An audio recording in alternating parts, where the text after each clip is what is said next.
Job chapter 24. Why are not times of judgment kept by the Almighty? And why do those who know him never see his days? Some move landmarks. They seize flocks and pasture them. They drive away the donkey of the fatherless. They take the widow's ox for a pledge. They thrust the poor off the road. The poor of the earth all hide themselves. Behold, like wild donkeys in the desert, the poor go out to their toil, seeking game. The wasteland yields food for their children. They gather their fodder in the field, and they glean the vineyard of the wicked man. They lie all night naked, without clothing, and have no covering in the cold. They are wet with the rain of the mountains, and cling to the rock for lack of shelter. There are those who snatch the fatherless child from the breast, and they take a pledge against the poor. They go about naked, without clothing, hungry. They carry the sheaves. Among the olive rows of the wicked they make oil. They tread the wine presses, but suffer thirst. From out of the city the dying groan, and the soul of the wounded cries for help.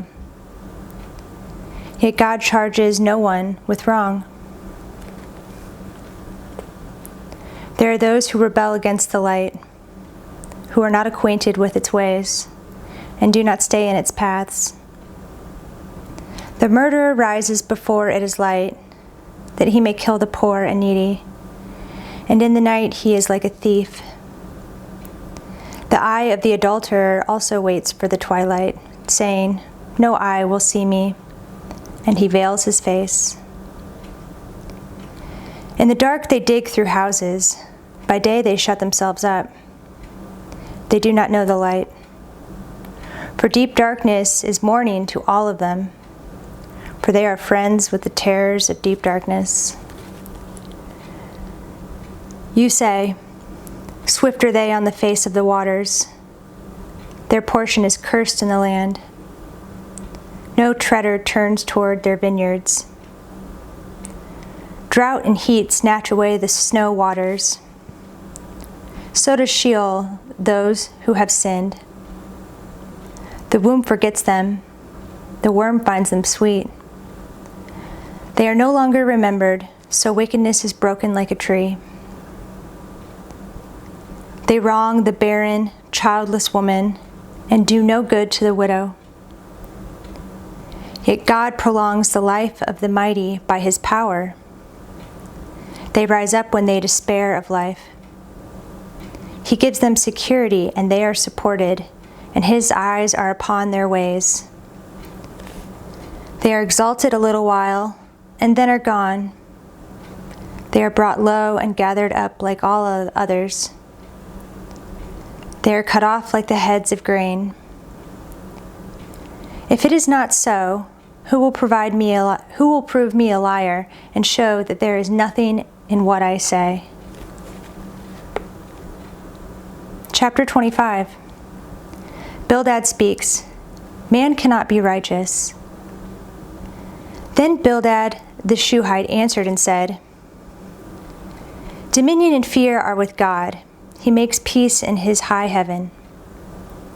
Is there any number to arrest his armies? Upon whom does his light not arise? How then can man be in the right before God? How can he who is born of woman be pure? Behold, even the moon is not bright, and the stars are not pure in his eyes. How much less man, who is a maggot, and the Son of Man, who is a worm? Chapter 26. Job replies, God's majesty is unsearchable. Then Job answered and said, How you have helped him who has no power. How you have saved the arm that has no strength. How you have counseled him who has no wisdom and plentifully declared sound knowledge.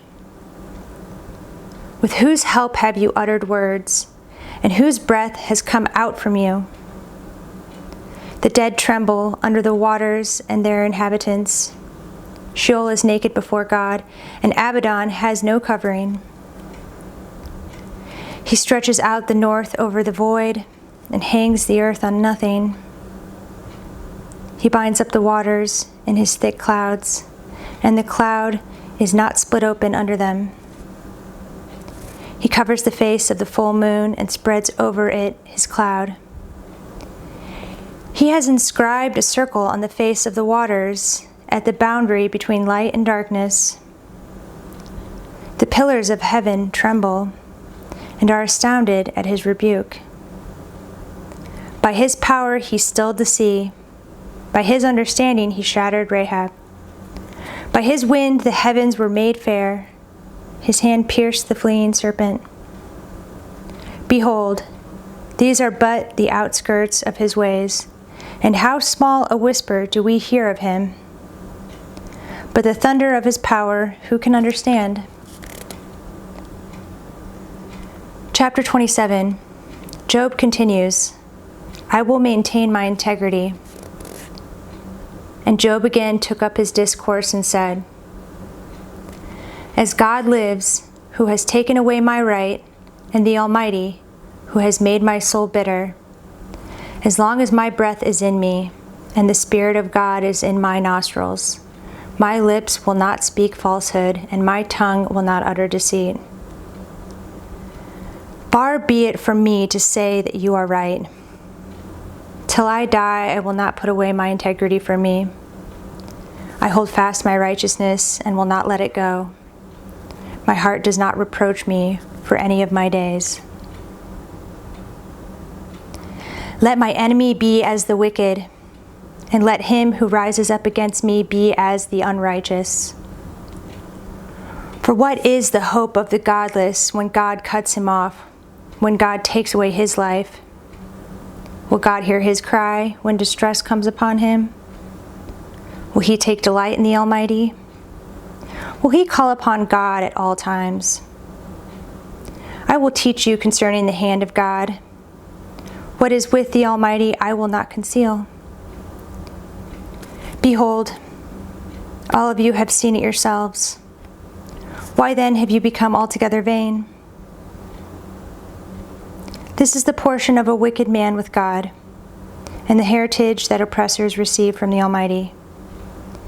If his children are multiplied, it is for the sword, and his descendants have not enough bread.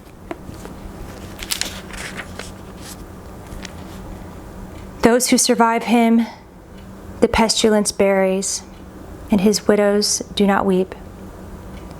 Though he heaps up silver like dust, and pile up clothing like clay, he may pile it up, but the righteous will wear it, and the innocent will divide the silver. He builds his house like a moth's, like a booth that a watchman makes. He goes to bed rich, but will do so no more. He opens his eyes, and his wealth is gone. Terrors overtake him like a flood. In the night a whirlwind carries him off. The east wind lifts him up, and he is gone. It sweeps him out of his place. It hurls at him without pity. He flees from its power in headlong flight. It claps its hands at him and hisses at him from its place. Chapter 28. Job continues, Where is wisdom? Surely there is a mine for silver, and a place for gold that they refine. Iron is taken out of the earth, and copper is smelted from the ore.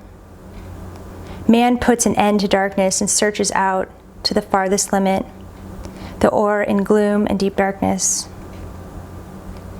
He opens shafts in a valley away from where anyone lives. They are forgotten by travelers.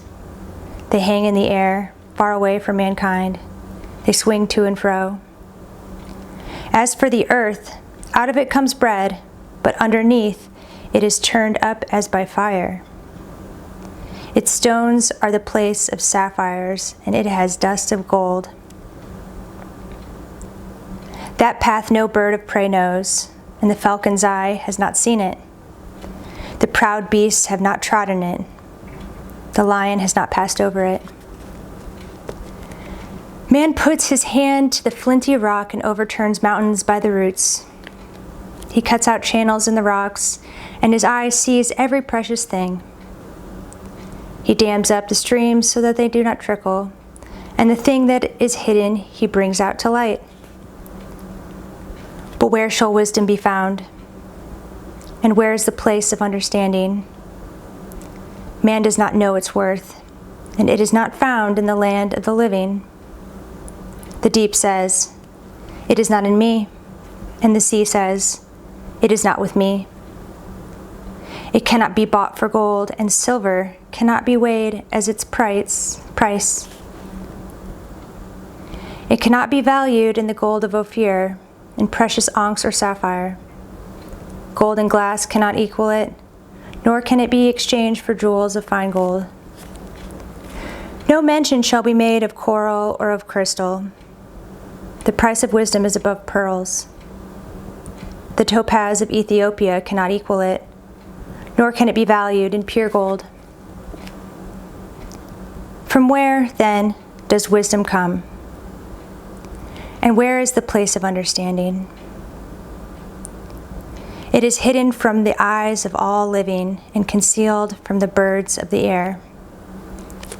Abaddon and Death say, "We have heard a rumor of it with our ears." God understands the way to it, and he knows its place.